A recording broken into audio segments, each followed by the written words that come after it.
Welcome to the Wonder of WOOO podcast, where we highlight how businesses can scale profitably by serving others well.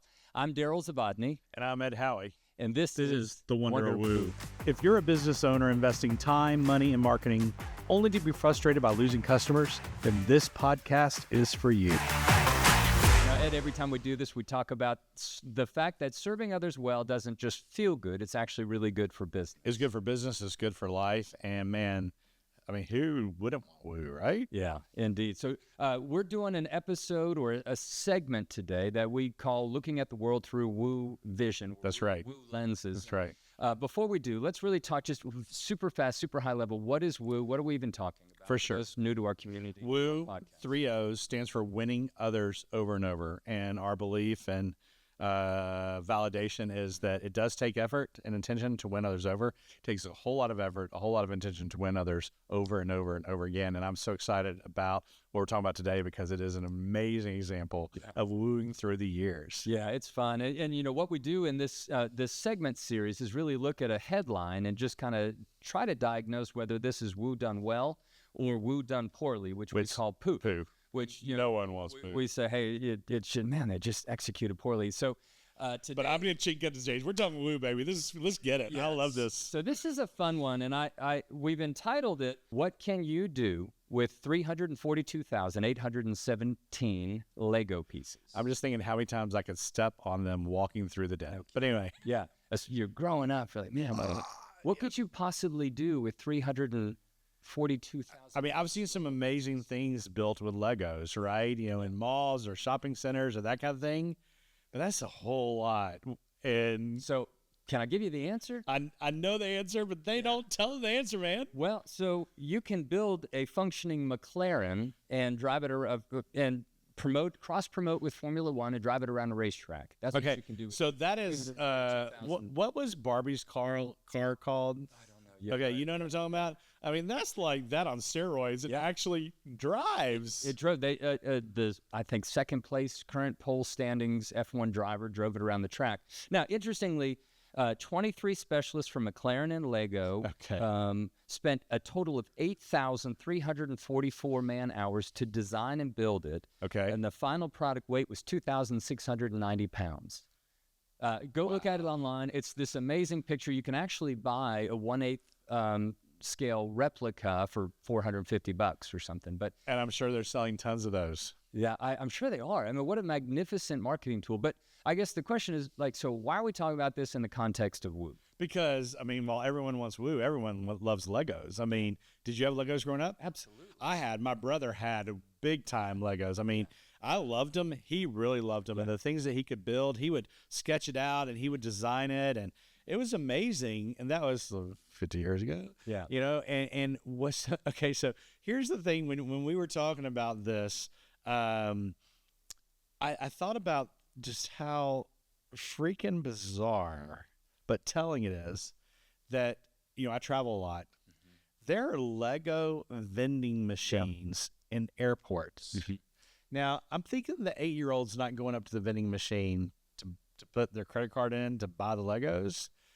We know the market for Legos has almost become ageless, correct? Yeah. Whereas it used to be just a kid's toy. I mean, and my parents would play with us as we had Legos.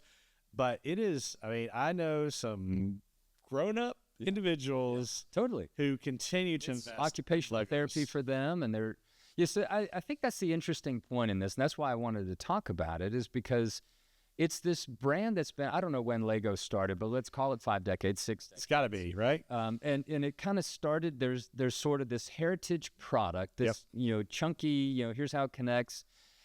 And I'm fascinated by the fact that it has morphed into Ninjago, the Lego movie, Lego Batman. Everything is awesome. That it's morphed into all of that. And now all of a sudden, 8,344 man hours are spent designing and building a functioning McLaren. Right. And I marvel at what Lego is doing. And so let's maybe spend just a couple of seconds talking about how that fits in the context of WOOO. So several things. One is how many more things can your product really be used for? Or how many more people could really love and adore your product way longer than you imagine. We talk about having that target customer, that target audience, that persona, that avatar, and that's where you start. You can't be all things to all people, right? But timeless brands become all things or many things to all things to many more people when you have scalability in the product and you have scalability in the story you're telling. So I don't know if they've sold the McLaren. I can tell you that as a business owner, I just thought about those labor hours. Like, why would you do that? I'll tell you why you do that, is that your customers cannot see all that your product could do for them if you don't show them. Mm-hmm. Now, I'm never going to sit down and build a McLaren, but it just opened up all the possibilities of what you can do with Legos. Mm-hmm. And if your customers don't see the possibilities of your brand, then you're getting very close to being transactional only. And you're also getting pretty close to being a commodity. Yeah. No one wants to be a commodity. Yeah. What I end up thinking about as you're talking about that is, Jim Collins, the hedgehog concept of like, what is that thing that you do? Right.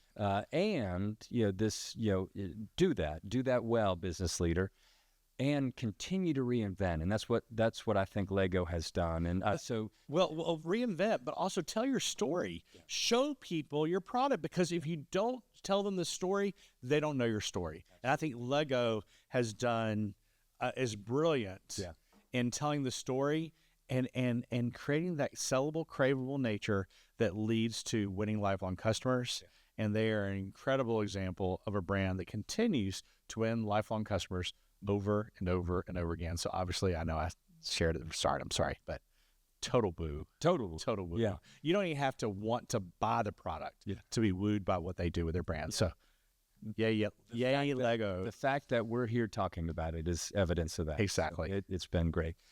Leader, I hope this has been beneficial for you as you think maybe through how to view your business, your customers' experience through WOO lenses.